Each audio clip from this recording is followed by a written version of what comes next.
Friends, so we will start the second chapter of this book, that is Structure and Physiography of India. Structure means how the shape of the earth of our India is formed, and physiography means what are the physical features of our country. That thing we will discuss in this. So this is the map of India. You can see these are given the mountain, this is plateau, this is island, and this is the desert area. So this is our India. So about India physical features we will discuss in this chapter. So let us start about this. First, what is given about this? कि structure of India. What is the structure of India? Our Earth is approximately 460 million years ago. It is believed that our Earth is formed 460 million years ago. यानी हमारी अर्थ की formation है वो कितने साल पहले हुई है? 460 मिलियन ईयर्स पहले इसकी फॉर्मेशन हुई थी. The structure of India refers to various endogenic and exogenic forces that are operating inside and on the surface of the earth. The structure which is on the our country, जो ये हमारा structure है India का, इसके बनने के लिए क्या है? दो फोर्सेस रिस्पॉन्सिबल हैं, endogenic and exogenic. What are this endogenic? The forces which are created inside the earth. जो force inside the earth create होते हैं उनको एंडोजेनिक बोलते हैं, और जो फोर्स अर्थ के आउटसाइड क्रिएट होते हैं उनको हम एक्सोजेनिक बोलते हैं. ओके, सो इन फोर्सेस के कारण क्या हुआ? आपका ये अर्थ है, इसकी फॉर्मेशन हुई है. Next is given based on geological structure and geomorphic processes. यानी जियोमॉर्फिक प्रोसेस होता है जो आउटसाइड और इनसाइड अर्थ के ऊपर जो प्रोसेस हुआ है, प्रक्रिया हुई, जिसके कारण जो फॉर्मेशन हुई है, लैंड फॉर्म्स बने, माउंटेन, प्लेन, प्लेट्यू, उसके बेस पे इंडिया को है हम 3 कैटेगरीज में डिवाइड कर सकते हैं. We can divide it into 3 categories. Geological structure mean according to the formation of this and minerals which are found in this, and scientific study that is the geography. वो होता है आपका geology. यानी जब हम साइंटिफिक वे में discuss करते हैं किसी चीज़ का अर्थ की फॉर्मेशन के बारे में, तो वो क्या होती है? आपकी जियोलॉजी होती है. तो इसमें आपके क्या बताए गए हैं? 3 categories were given. First is peninsular block. This is the peninsular block complete. Then next is given about the Himalayan and the other peninsular mountains. These all Himalayan mountain and some mountains of this Vindhyachal, Satpura and Western Ghat, Eastern Ghat. The next is Indo-Ganga Brahmaputra plain. So this is the Indo-Ganga Brahmaputra plain. This is the area of Indo-Ganga Brahmaputra plain areas. So this area is also, so we have divided broadly into 3 categories. First is peninsular block. This is the peninsular block. Then the Himalayan and the other peninsular mountain. These Himalayan mountain and some peninsular mountain. These are the, and this is the Ganga plain area. So these are the 3 broad categories divided for India. Next is given physiography of India. In physical features of India we will discuss. Physiography is the sub field of physical geography that studies the physical pattern and the process of the earth. इसमें हम क्या discuss करते हैं? We are discussing about the physical features of the earth and particularly physical features of India. Process like erosion, deposition, transportation of sediments eroded, brought and carried away by various agents of gradations like water and wind, glacier, etc. So what is said in this कि कुछ ऐसे factors हैं, कुछ ऐसे agent है, agent बोलते हैं, जिनके कारण ये रिस्पॉन्सिबल है, जिसके कारण ये बनती हैं. तो उसमें आपका बताया गया इरोजन. किसी भी पर्टिकुलर लैंडफॉर्म का क्या होता है? सबसे पहले इरोजन होता है. इरोजन मीन उसका कटाव होता है, वहाँ से वो सॉइल वगैरह जो है वहाँ से रिमूव होगी. देन डिपोजिशन, उसके बाद में उसका क्या होता है? डिपोजिशन, जमा होता है. और डिपोजिशन होने से पहले उसका क्या होता है? Transportation. Erosion, transportation and deposition, these 3 processes are held in every structure of the earth. जो अर्थ के ऊपर जितने भी लैंडफॉर्म स्ट्रक्चर है उनके ऊपर ये 3 प्रोसेस होते हैं. सबसे पहले इरोजन, देन आपका transportation and last deposition. Erosion किसी चीज़ का वहाँ से रिमूव होना, ट्रांसपोर्टेशन उसको वहाँ से दूसरे स्थान पर ले जाने के लिए जो एजेंट यूज होंगे, जैसे wind and water, and third is given about the deposition. और तीसरी जगह पे जाके उनका क्या होगा?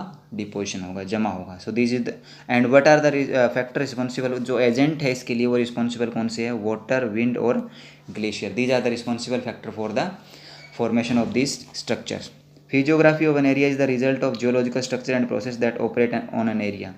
अब जो फिजियोग्राफिक स्ट्रक्चर जो है उस एरिया का, वो जियोलॉजिकल स्ट्रक्चर के ऊपर डिपेंड करता है. जियोलॉजिकल स्ट्रक्चर मतलब होता है कि वो माउंटेन है, प्लेन है, प्लेट्यू है, और उस एरिया में ये जो आपके विंड, वाटर है, वो कितने रिस्पॉन्सिबल है, फैक्टर रिस्पॉन्सिबल है for the erosion and deposition. यानी इरोजन और ट्रांसपोर्टेशन के लिए विंड और वाटर कितना रिस्पॉन्सिबल उस एरिया के अंदर, they are also main in this.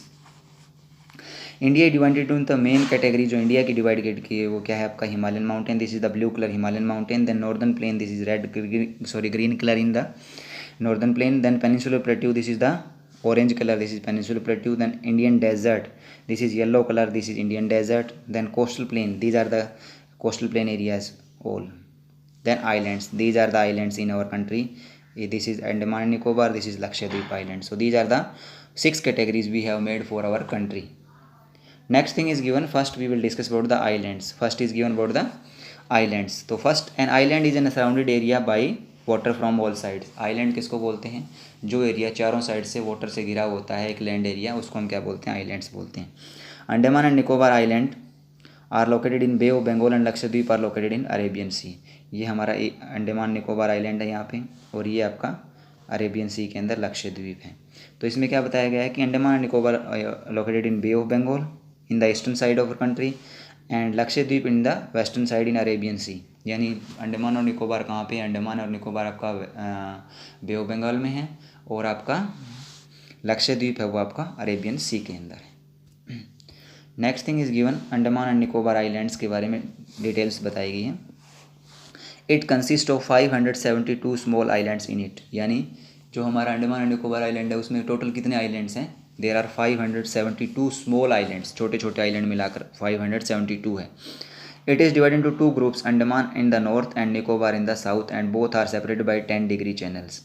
ये आपका क्या है? ये नॉर्दर्न साइड वाला है, ठीक है. This is the southern side. It is called Andaman island and it is called Nicobar islands, and it is separated by 1 सी. एक समुद्र है जो इसको अलग करता है, जिसको हम बोलते हैं 10 degree channel. It is called 10 degree channel, ठीक है. तो इसको ये क्वेश्चन आ जाता है कि अंडमान और निकोबार आइलैंड को सेपरेट करने वाला जो सी है या चैनल है उसका कौन सा है, तो आपको बताना है. That is 10 degree channel. इसको 10 डिग्री क्यों बोलते हैं? Because latitude is passes from that area is 10 degree. यहाँ से लैटिट्यूड 10 डिग्रीज पास होती है, इसलिए इसको क्या कहा गया? 10 degree channel. These islands are volcanic origin. यानी इन आइलैंड्स का जो ओरिजिन हुआ है, इनका जो बनने हैं ये, उनके बनने के लिए क्या है आपका? वोल्केनो रिस्पॉन्सिबल है. वोल्केनो इनसाइड द अर्थ, जो लावा बाहर आकर कूल डाउन होता है और उसके कारण जो फॉर्मेशन होती है उसको हम बोलते हैं वोल्केनो. और इसके अंदर क्या है आपके? Both islands were form due to volcano. Barren island is the only active volcano which is situated here. यानी यहाँ पे एक अभी भी एक्टिव वोल्केनो है जिसके अंदर से आपका क्या है? लावा निकलता रहता है. वो क्या है आपका? बैरन आइलैंड है इसके अंदर, ठीक है. Next is given, saddle peak is the mountain peak found in Andaman and island, mount Thuillier in Nicobar island. यानी 2 पीक का नाम बताया गया. अंडमान में है उसका सैडल पीक नाम है, और जो आपकी दूसरे निकोबार में है उसका नाम है आपका mount Thuillier. It is an area of 7,950 square kilometre. इसका टोटल एरिया जो है वो आपका कितना है? 7,950 किलोमीटर का एरिया है. और इसकी कैपिटल का नाम क्या है आपका? Port Blair. कैपिटल कौन सी इसकी? Port Blair. यानी अंडमान एंड निकोबार आइलैंड की कैपिटल का नाम क्या है? Port Blair. This thing we have discussed. Next is given about Lakshadweep island. Next आपका क्या है? लक्षद्वीप आइलैंड है. इसमें आपका ये किस में इंस्टीट्यूटेड है? ये आपका अरेबियन सी है. इसमें टोटल आइलैंड कितने हैं? 36 हैं. और इसका सबसे बड़ा आइलैंड जो है that is called Minicoy island. इसका सबसे बड़ा जो है वो आपका, उसका नाम क्या है आपका? मिनिकॉय आइलैंड है. This is made of coral origin. Coral origin क्या होते हैं? कि डेड प्लांट्स और animals which are found in the ocean when they are deposited, and due to this deposition the islands which are made. यानी जो सी के अंदर आपके प्लांट्स और एनिमल्स हैं, जब वो डेड हो जाते हैं तो वो आपस में क्या होते रहते हैं? जमा होते रहते हैं, और उनके कारण डिपोजिशन से क्या आइलैंड बनता है उसको हम क्या बोलते हैं? Coral island. And there are 32 square kilometre area. और इसका टोटल एरिया कितना है? 32.32 स्क्वायर किलोमीटर. और इसकी कैपिटल का नाम क्या है? Kavaratti. This is the capital, Kavaratti. इसकी कैपिटल का नाम है Kavaratti. So we have discussed today up to the physical structure of India, and one we have discussed about the islands of India. So you will read it from the book also. Thank you. Have a